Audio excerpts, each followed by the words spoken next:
আরে দাঁড়া ভাই, বাইকটা কিনলাম ভাই। কেমন হয়েছে? ভাই ভাই, বাহ হেভি হয়েছে তো কথা।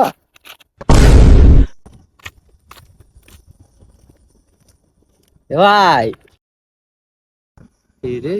হ্যাঁ মালটা আসছে আবার, যদি বলি ফোন কিনেছি আবার মদ খাওয়াতে বলবে। না বাবা দরকার নেই, বলবোই না মালটাকে যে ফোন কিনেছি, ভাগ। ভাই শুনলাম নাকি তুই নতুন ফোন কিনেছিস? কই না তো, কে বললো? তো বোকাচোদা হাতে ওটা কি তোর? আরে এটা এমনি, তুই কোথায় শুনলি? আমি তো ঠিক শুনেছি, তুই এবার বল মদ খাওয়াবি না? এ ভাই চলো রে। আরে বলিস না, দাদুর না শরীরটা খারাপ, বুঝলি, আর মনে হয় বাঁচবে না বেশি দিন। আরে চাপ নিস না। কি করবি বল, দাদুর বয়স হয়েছে, দাদুর শরীর খারাপ।